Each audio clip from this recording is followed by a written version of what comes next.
Everyone counted me out.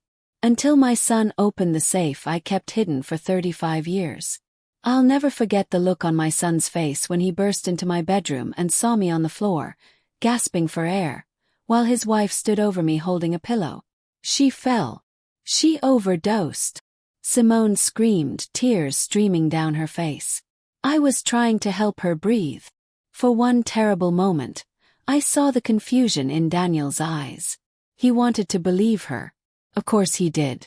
She was his wife, the woman he loved, and I was just his aging mother who'd been acting strange for months. That's the moment I realized how perfectly she'd played this. How every stumble, every confused moment, every time I'd seemed forgetful had been carefully orchestrated to make this scene believable. My name is Lillian, and at 67 years old, I thought I knew my son well enough that he'd never doubt me. I was wrong, and it almost cost me everything. But I'm getting ahead of myself. It started 3 years ago when my son Daniel married Simone. Beautiful girl. Warm smile. The kind of woman who volunteers at animal shelters and brings homemade cookies to neighborhood gatherings. I wanted to love her. I really did. But there was something in her eyes when she looked at my house, my jewelry, my late husband's vintage car collection. Something hungry. Daniel was smitten, though. Completely blind. And after losing his father to cancer 5 years earlier, I wasn't about to be the mother who drove a wedge between him and his happiness. So I smiled at their wedding. I welcomed her into our family. I ignored the little red flags. The first one came 2 months after the wedding. Simone suggested I should update my will. Just to make sure everything's in order, Mom, she said, touching my hand with perfectly manicured nails. You know, in case anything happens. Daniel should be taken care of. Daniel already was in the will. Everything was going to him. But something about the way she said it made my stomach turn. The second red flag was subtler. My medication started making me drowsy. Really drowsy. I'd take my blood pressure pill in the morning and be nodding off by 10, sleeping until late afternoon.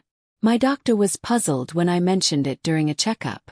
Mrs. Chen, the dosage I prescribed shouldn't cause that level of fatigue, he said, frowning at his notes. Are you taking anything else? I wasn't. At least I didn't think I was. The third red flag came 6 months ago. I overheard Simone on the phone in my guest bathroom. I'd come home early from my book club, and she didn't hear me come in. She's old, baby. These things happen. Simone's voice drifted through the door. Another year, maybe less. Then we can finally get out of this dump and live the life we deserve. My blood ran cold. I stood frozen in the hallway, my heart hammering. The trust fund from your dad is just sitting there, she continued. Once she's gone, we liquidate everything. The house alone is worth 1.2 million. I didn't confront her. Maybe I should have. But fear has a way of making you silent. Instead, I started watching, paying attention. And that's when I noticed the patterns. Simone volunteered to help with my medications, organizing them into one of those daily pill containers. How thoughtful. Except I started feeling worse. Dizzy. Confused. Falling asleep at odd times. I began to forget conversations, appointments. Daniel looked at me with increasing worry, and Simone would pat his arm and whisper things like, "It's her age, honey. Maybe it's time to think about memory care." Memory care. At 67, when I could still do the Sunday crossword in pen and remember every birthday in the family, I started pretending to take the pills she gave me. I'd put them in my mouth, drink the water, and the moment I was alone, spit them into a tissue. Within a week my head cleared. The drowsiness vanished. And the picture became crystal clear. My daughter-in-law was poisoning me. Not enough to kill me quickly. Just enough to make me seem senile, incompetent. Setting the stage for what? A nursing home. Or something more permanent. I wanted to tell Daniel, but every time I tried, Simone was there, intercepting, smiling that sweet smile. "Mom's been so confused lately," she'd say. Yesterday she forgot we'd already had lunch and made a second one. Except that never happened. I realized I was alone in this. And I needed proof. Last Thursday, everything came to a head.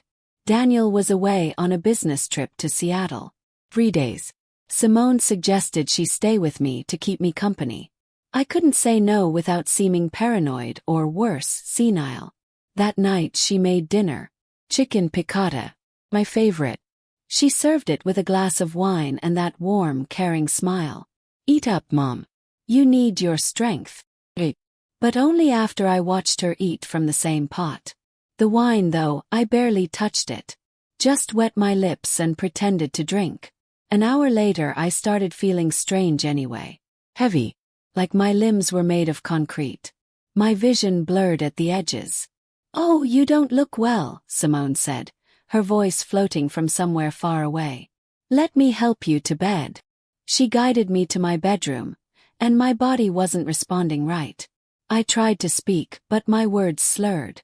Terror flooded through me as I realized whatever she'd given me wasn't in the wine. She'd found another way. A chicken. She'd eaten from a different part of the pot. "Sure, it's okay," she cooed, lowering me onto the bed. "It'll all be over soon. Just a sweet old lady who took too many pills by accident. So tragic. Daniel will be devastated, of course, but I'll comfort him. We'll get through it together." She left the room, and I heard her rummaging in the bathroom. My pill bottles rattling. She was staging it, making it look like an accidental overdose. I tried to move. Couldn't. My phone was on the nightstand 3 feet away. Might as well have been 3 miles. Then I heard it. The creak of the basement door. Simone was going downstairs. To the old safe. My husband Robert had installed it 35 years ago. Hidden behind a false panel in the basement wall. He'd put some cash in there, important documents, and one other thing. Something I'd never told anyone about, not even Daniel. 4 years I'd kept that secret locked away, hoping I'd never need it. I heard the sounds of her searching, frustrated curses echoing up the stairs. She knew about the safe, probably found documents mentioning it, but she couldn't open it. The combination died with Robert. Or so she thought. Using every ounce of strength I had, I rolled off the bed. The fall knocked the wind out of me, but it also jolted some mobility back into my limbs. I dragged myself across the floor, my fingers clawing at the carpet, pulling myself inch by agonizing inch toward my nightstand. Phone. I needed the phone. I heard Simone coming back up the stairs. My fingers closed around the phone just as my bedroom door opened. Through my blurred vision, I could see her silhouette, backlit by the hallway light. "What are you doing?" Her voice had lost all pretense of sweetness. "Get back in bed." I tried to dial. My fingers wouldn't cooperate. The phone slipped from my grasp and clattered to the floor. Simone walked toward me, and in her hand she held something. Pillow. She was going to finish it. Make it look like I'd overdosed and suffocated in my sleep. "I'm sorry, Margaret," she said, and she almost sounded like she meant it. "But you were taking too long to die on your own." She pressed the pillow over my face. I couldn't fight. Couldn't move. The world started going dark, not from the drugs, but from lack of oxygen. This was it. This was how I died. Then I heard the front door slam open. "Emoam." Daniel's voice. He wasn't supposed to be back until tomorrow. Simone jerked the pillow away, and I gasped for air. "Daniel. Oh, thank God. Your mother, she's overdosed. I came to check on her and found her like this." I tried to speak, but nothing came out except a wheeze. "Call 911. Daniel shouted, dropping to his knees beside me. I will." Simone's voice was panicked, convincing. "I don't know what happened, she was fine at dinner." "The safe," I croaked. The words barely audible. "Basement. Safe." Daniel leaned closer. "What?" "Mom, stay with me." "The safe," I repeated, putting everything I had into those 2 words. "Show him, the safe." Daniel looked confused, but something in my eyes must have gotten through to him. He stood up, looking at Simone. "What safe?" "I don't know what she's talking about," Simone said quickly. "She's confused. We need to get her help." But Daniel was already moving toward the basement door. Simone tried to follow, but he held up a hand.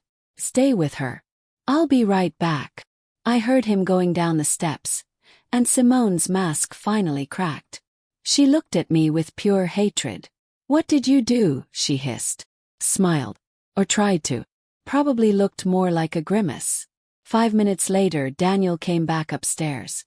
In his hands, he held a videotape. An old VHS tape, the kind nobody uses anymore. But I'd kept one working VCR all these years, hidden in the basement for exactly this reason. What is this? He asked, holding it up. Play it, I whispered. Simone's face went white.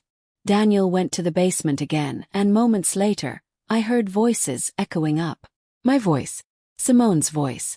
From last week, when I'd started recording our conversations. The VCR had a camera attachment, and I'd hidden it in the basement bookshelf, positioned to catch anyone who went near the safe. But it had caught so much more. Caught Simone talking on the phone about her plan. About the poisoning. About how she'd already contacted a real estate agent to sell the house the moment I was dead. How she'd been having an affair with that agent for 6 months. How Daniel was just a meal ticket, and once she had the money, she'd divorce him and disappear. Every word. Every confession. Caught on tape. The police arrived within 10 minutes. The paramedics stabilized me, pumped my stomach. They found traces of a powerful sedative in my system, something Simone had apparently stolen from her job at a veterinary clinic. Simone tried to run. She made it as far as the driveway before the officers caught her. At the hospital, as I recovered, Daniel sat beside my bed, holding my hand, tears streaming down his face. I'm so sorry, Mom, he said. I should have seen it. I should have protected you. You couldn't have known, I told him. She was good. Very good.